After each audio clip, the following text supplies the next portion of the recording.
Hello there, everyone, and welcome to our special Model Behavior News Bulletin. Not about that menace Spider-Man, but about the great hero, the Green Goblin.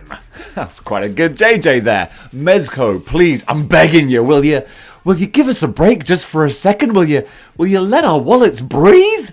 Obviously the answer is no, because they've just dropped pre-orders for the Green Goblin. Okay, I've been looking forward to this guy ever since we saw him kind of teased when they first showed Spider-Man. Now we got a full reveal of Norman Osborn. So let's talk about him. So straight up with the facts, Green Goblin is going to be retailing for $112 and he's going to be released around about December next year.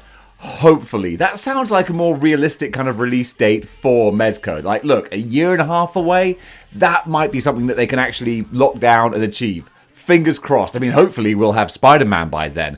This Green Goblin is kind of what I was exactly hoping for. Super retro, fits in with that style. I'm sure Doc Ock is going to be the same when we see him. I mean, I'm feeling like it's a guarantee. But let's go over the various photos of Green Goblin and just see what there is to get excited about and what there is to kind of question too. So first of all, we've got the big splash page type image. And you know, the one thing that I'm most happy to see is that he can grip his glider at the front. That's such a classic Goblin pose that you just can't quite do with the Marvel Legends. I know some smartass is going to be in the comments going, actually, I think if you check my Instagram, you'll see that I have managed to do that. And my answer to that is, I don't care. So I'm just really happy that you can actually get Goblin holding the front of the glider, pumpkin bomb in hand, just as I kind of picture him when I see him. So this opening shot, that is exactly what I want from my classic 60s retro Goblin. And now we see a big close-up shot of what I think is like the main Goblin face that I would want, the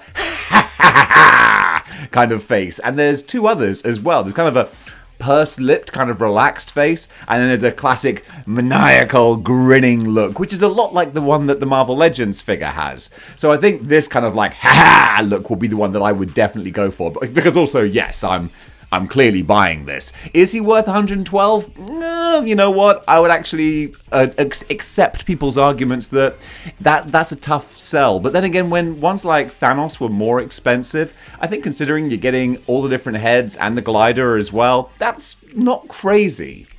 Now this next shot shows off something that I'm really happy to see, which is the under the wing booster jets, because like kayfabe in my brain, that makes so much sense. If you want to have a pose, a collection of villains where he's on his glider but he's like side by side with them, that's what you want. You want that Harrier jump jet hovering kind of ability. It doesn't make any sense if he's standing on his glider but you got the jet coming out the back, then he's going to be shooting on away from the group photo. So no, when you want Sandman, Doc Ock and all the villains next to each other, he can still be stood on his glider with the jets underneath, which I'm guessing make for like a nice stand as well. So that's a clever little touch. I totally dig that. And then we get our first money shot of the sneering Norman Osborn head. And this is classic Ditko Romita? I always say Romita when it should just be Romita. Right? Or wrong? I'll have to check that after 35 years of reading comics. I'm like, how do you pronounce his name? All I gotta do is, it's not even like a hard one to spell. I just can't visualize it right in this second. I just realized that I never actually thought to even properly look. That's what dyslexia does to you sometimes. Regardless, the Norman head, it looks kind of like a thick adult kind of head, and I like that. They always distinguished it, whereas Harry had a very thin kind of slim face, Norman had more of a square head, and they look like to have captured this really well with Mezco. And most of all with this, of course, you get, I love this, the empty Goblin mask. I think that's such a cool prop. So I would think naturally I would have him with the Goblin face, but actually there's more going on with the Norman head clutching the Goblin mask. I think that's pretty wicked. If you're a photographer, that's where Mezco come into its own, because you have got so much to play with. Then we get a little action shot, and you can see one of the extra weapons that Goblin has, which we kind of forget about. It's nearly always just Pumpkin Bomb. It's the first thing you think of. But I do remember him having these like exploding ghosts as well. That rings a bell. There's something coming up that doesn't ring a bell, but I'll get to that later. It was always the razor bats and the pumpkin bombs, but we do have these ghosts too. So that's a fun, kitsch little reminder of classic Goblin. Now also you can see on the figure here that I think the arms are going to be like just plastic, like sculpted chainmail, fish scale looking plastic, I guess. And then the purple looks kind of pleathery. So of course, a big worry with Mezco is the wear and tear. So fingers crossed, that pleather is going to sort of stay nice and not chip or crack or anything. I've got my Thanos, and he's pleather, and he's still in great shape. So hopefully that should be absolutely fine. And then we got the funky frog as well. Totally don't remember him throwing frogs, but obviously that was the case. I need to read more classic Spider-Man. But you can see he has like I think a felt belt around his midsection as well. And I got to admit, a lot of this Goblin does, like, it gets very close to that. Is he wearing a sock territory? And it's like, yeah, it looks a bit like he's kind of in pajamas. It does feel a bit like the old 70s Mego type figures. So I am getting a bang of that. But at the same time, I'm not going to get Mezco versions of classic Spider-Man villains. That was never an option. So I'm not entirely taken by the look of it. I do like the look of it, but I think there is some pajama sock potential going on here. And of course, you can see in the action shots with Spider-Man, I mean, they just look beautiful together. I cannot wait to have them in a Detolf posed like this, maybe with Doc Ock and some of the other classic villains as well. It's going to look so good. And you can see, I think his hood is probably solid plastic, I think, from the textures I can kind of make out. Same with his gloves. So I think it's just his purple vest that's going to have that pleather kind of effect to it. Now, this great shot with the finger bang, I do love that coming out there, because again, that's classic Goblin. One thing I noticed with this, though, is in the mask with the ha-ha kind of look, it looks like maybe his eyes are a little wide. I'm not too sure. Maybe it's the angles, maybe it's just the way I'm looking at it, but I'm like, nah, not too sure how that looks. I think once I get it in hand, I'll be able to better judge, but right now he looks a little bit wide-eyed. The Goblin glider, though, is absolutely perfect. I think that's just, nailed it. And the fact that he can stand on it crouched, holding the front, that's exactly all I would want from a Goblin glider. There's so many nuances and different versions of how they draw the glider over all the years, but this is full-on classic glider. The only other thing they could have done, if they wanted to go a bit further, was throw in his broomstick instead when he first debuted on, like, the electronic broomstick. But, I mean, that is just kind of nice to have, but, I mean, besides photographers, I mean, who's really going to pose him with the broomstick when you got the Goblin glider right there? And that's a money shot with Goblin just throwing the bombs. And this is one where I think maybe the grinning mask is actually the better one to go for, because the eyes do look a bit more centered and he looks just a bit more menacing like that, because it looks like kind of intelligent crazy as opposed to just bonkers crazy. And those are always the scariest kinds of crazy.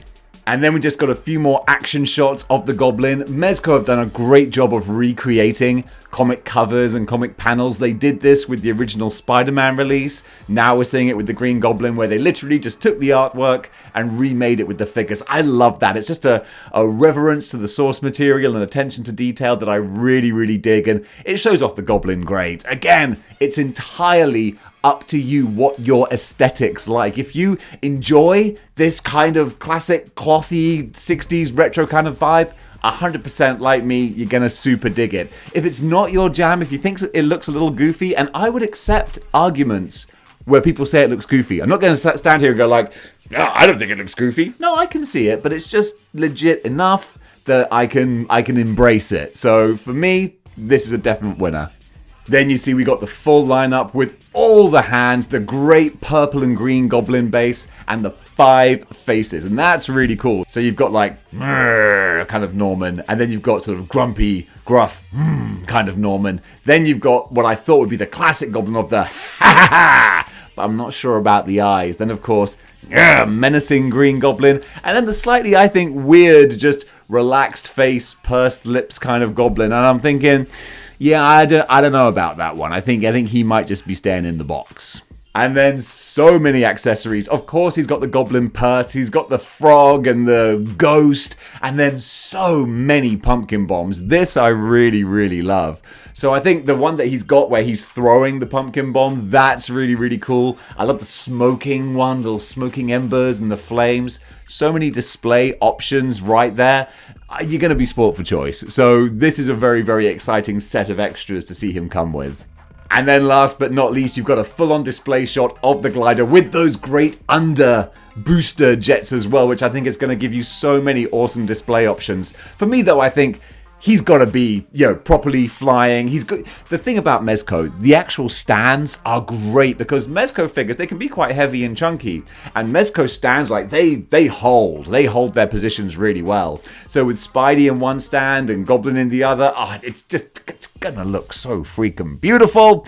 I'm really excited. And folks, that does it for my Green Goblin reveal. Normally I would just incorporate this into good news, but I've just filmed the good news that I'm trying to edit, and I wanted to get this news out because for me, it's very, very exciting. So yeah, if you want to order him, you can go over to Mezco, $112 I think it is, coming out next Christmas.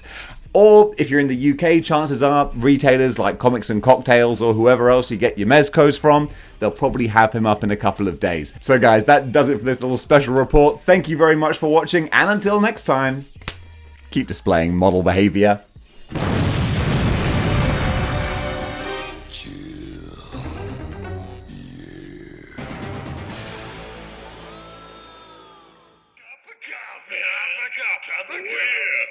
Coffee.